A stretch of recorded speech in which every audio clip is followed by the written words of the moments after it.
Well, look, let's talk to Fleur Hassan-Nahoum right now. She's the former deputy mayor of Jerusalem, and she's now the Israeli Foreign Ministry's special envoy, and has joins us once again. Good afternoon, Chief Fleur. Hi, Julia. How are you? Thank you so much for joining us. I think I'm rather better than you guys over there, because I'm looking at the terms of this deal. I think it's a terrible, terrible deal, unless, of course, you're one of the Israeli hostages currently being held by Hamas. First of all, before we get into the nitty-gritty of it, do you think it's actually going to happen? It's supposed to come into place on Sunday. We've already had, more rockets exchanged, more gunfire exchange between IDF and Hamas. 73 people in Gaza or killed since that deal was supposedly struck. We're now told that Hamas are trying to backtrack on various aspects of the deal. It's not been rubber-stamped by the Israeli cabinet. Do you think it's actually going to happen? I think it's going to happen for one main reason, because of Trump, and Trump coming in on the 20th of January. I think that, people say that it's a very similar deal that was on the table in May, which even to Antony Blinken admitted was because Hamas decided not to take the deal. So Israel has always been willing to make some type of deal to get our people home. It's a national ethos in this country that no man or woman is left behind. And so, you ask how people feel. It's when your heart and your head feel different things, or are thinking. You think something, but you feel something else. You have young women who we know are being raped and molested and tortured there. We have a 3-year-old baby, a 1-year-old baby. How can we not do everything in our power to bring these people home? And so in the first phase of the deal, these are the other hostages that are supposed to go home. Will we get to the second stage of the deal when everybody else comes home? That nobody knows, and that's what we fear. I mean, that's the thing, isn't it? We don't even know at this point how many of the hostages are actually alive. What I find extraordinary is having to exchange later in the process bodies of hostages for live prisoners, when we know that a number of those prisoners are Hamas terrorists. It sounds like that Hamas are trying to renege on the deal that we understand, there are obviously third parties who can verify this, that had been agreed, which is that Israel would have a veto on who could actually be released. But we know some of the people who would be released back to Gaza, to the Palestinian territories, are, violent killers, terrorists, people men serving incredibly long sentences. That's happened before. Yahya Sinwar, mastermind of the Hamas attack on October the 7th, one such released prisoner. Is there a worry that, yes, you might get some hostages back this time, and this is a price that it's just the exchange rate these days of what you have to do? But are you not fearful that you are setting yourselves up for another October the 7th? Hamas have said that's what they want to do. There's no reason to think they've changed their mind, is there? This is actually a national dilemma, Julia. Do you negotiate with hostages to bring every man or woman home? A lot of people feel that the state let them down on October 7th. Where was the army? Where was the police? And therefore, our basic obligation to our citizens is to do everything we can to bring them home. But let me tell you what has changed. And let me tell you why I don't think October 7th would happen again. And that is because there was national security consensus for many years was you pay Hamas off, you let them have Qatari money, you give them work permits, and you can buy off their quiet. You can buy off, but you can't do that when you have ideological jihadi killers. These people are not incentivized by quiet. They're not incentivized by prosperity, which is what Israel offered them. They don't want to build a state. They simply want to destroy the Israeli state. That's what it boils down to for them. And so what I think has changed in the mentality in Israel is that we have to make sure that Hamas do not rule Gaza. What that means, I don't know at this point. And let me just tell you something else, Julia. Netanyahu is a very smart operator. I think there's a lot in this deal that we don't know and that we don't see. And perhaps a lot of promises being made by Trump. I mean, he has been steadfast behind Israel in a way that Biden may have been behind the scenes with military aid, but actually some of his spoken words, and Kamala Harris is really undermining Israel. In terms of his appointees, Secretary of State, Defense Secretary, they are 100% not only pro-Israel, but we need to destroy Hamas. Now, we heard from Antony Blinken, the outgoing Secretary of State for Joe Biden's pick, who I think has actually been doing a really very impressive job in the Middle East. He seems to be like a serious figure, unlike Joe Biden, who apparently thinks that Hezbollah committed the 7th of October massacre. That's what he said in his speech yesterday, quite extraordinarily. But Blinken was saying, look, figures that Israeli have given out suggesting that some best part of 20,000 of those who've been killed in Gaza, of the claimed sort of 47-ish or whatever thousand it is. I mean, all those deaths of any innocent child we will all mourn for, but some 20,000 are actually Hamas fighters. I think it's a good thing that those people are not alive to cause more havoc and mayhem, not just for Israel, but for the Palestinian people.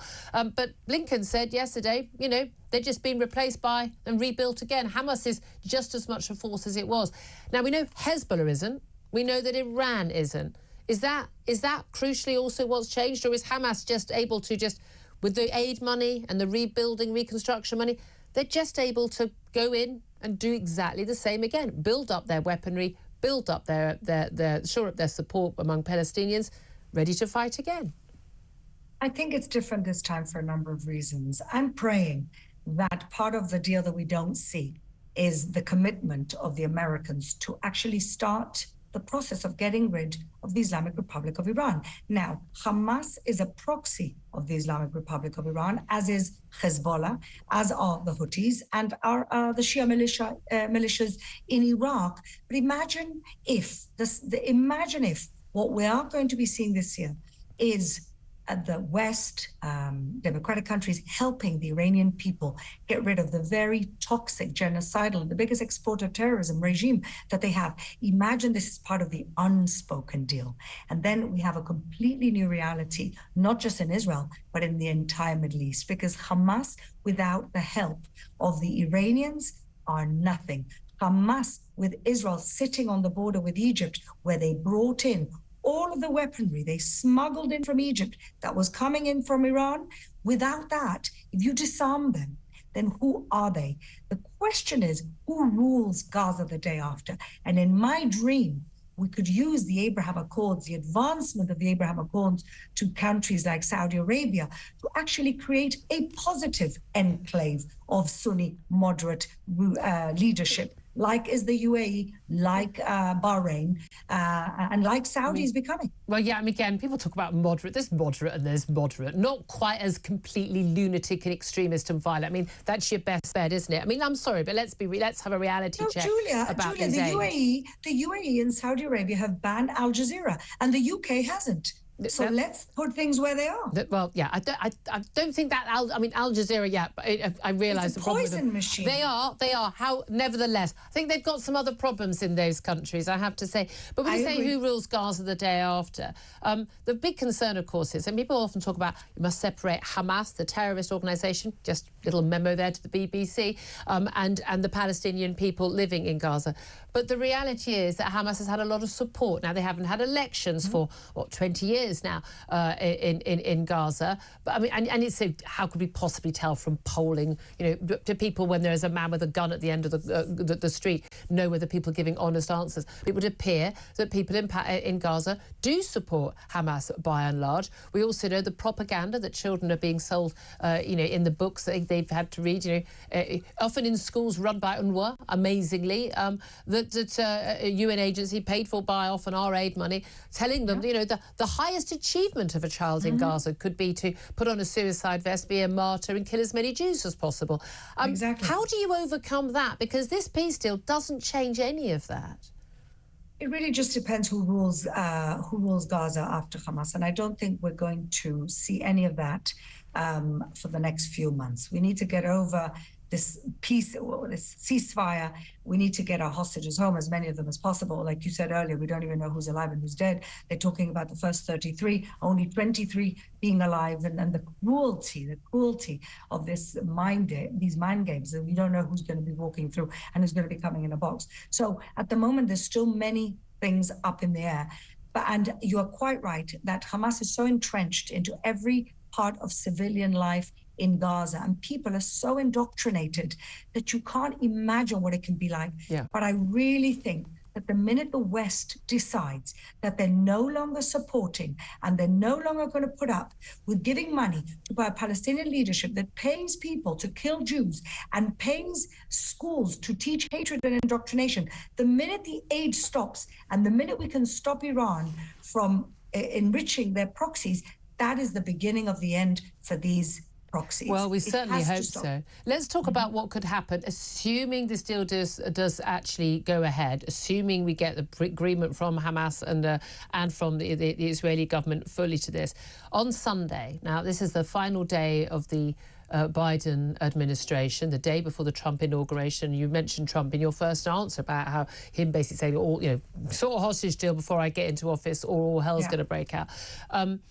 In terms of what you're expecting to happen, do you expect there will actually be hostages released that first day? Because we're looking at only 3 hostages a week being released, and we don't even yet know exactly who is alive and who isn't. It'll be women and children. I mean, again, we include, we hope, I mean, certainly as a the British-Israeli woman, 28-year-old Emily Damari. But also, I mean, I think for most of us, I think, the little, was it Kafir and Ariel, aged, I think 1 or 2 and 5 Bebas, and their mother, Shiri, held captive. I mean, one would hope to God that they're still alive. But it's women and children and the elderly first. But, I mean, how sure are you that those people are actually still alive? We're not sure at all. What they're saying here is that a majority of the first 33 hostages to be released are alive, and that doesn't give you a lot of confidence when it's coming from a genocidal terrorist group. And we don't even know if the Bebas family are alive because we've had absolutely no proof of life. Yeah. We're praying for all of them. And when you talk about humanitarian hostages, who isn't a humanitarian hostage at this point after 470 days in captivity, not seeing the light of day? And of course, then you have the families who have sons and the younger boys in the supposedly second phase saying, well, who's guaranteeing that my son is coming home? It's heartbreaking, but this is part of this psychological warfare. They're drip feeding us the hostages whilst we have to release murders back into society. And what else can a country do? What else can we do? Yeah, look, if it was my family member, I'd say release 1 million prisoners to get my child home. That's what you do as a mom, wouldn't you? But I do worry. Again, we've always said in the West, we don't negotiate with terrorists, we don't pay ransoms. This is effectively a negotiation with terrorists and paying a ransom to get your people home. I completely understand why. My worry is this just prepares the next. They have learned again and again and again, and this building, that not only does taking hostages innocent men, women, children, not only, and the games they've been playing, the videos, the taunting, it's disgusting behaviour from these. I mean, they're animals. Hamas terrorists are animals. But not only have they learned that taking hostages works for them, but like literally what they can get, not only in terms of trying to negotiate and getting what they want, getting their own terrorists out of prison, but also crucially the way they've been able to use innocent civilians in Gaza, innocent hostages as a negotiating tool to win support from, frankly, the useful idiots around the world, the kafir-wearing classes on university campuses, in our media, BBC, and frankly, in our government right now. Julia, starving their own people, preventing their own people, selling at a premium the humanitarian aid the whole world is sending them and that Israel is facilitating. This is the type of people. I have a podcast. I interviewed a soldier recently who told me that he saw from a drone a Hamas terrorist killing a 5-year-old Palestinian boy who ran out of this hospital, the hospitals that they accuse us of attacking, where they're keeping their own people hostage. And one little boy ran off and he got killed. He got shot in the head point blank in front of his mother. These are the type of animals we're dealing with. Well, this is true. I mean, this is true. Look, I really hope that this can be resolved. I hope to God that we do see those innocent hostages brought home, and I also hope that innocent people in Gaza do get to start a new life. I fear, alas, though, that this isn't going to go as well as many are hoping. Wish you the best, Fleur Hassan-Nahoum, Israeli Foreign Ministry Special Envoy.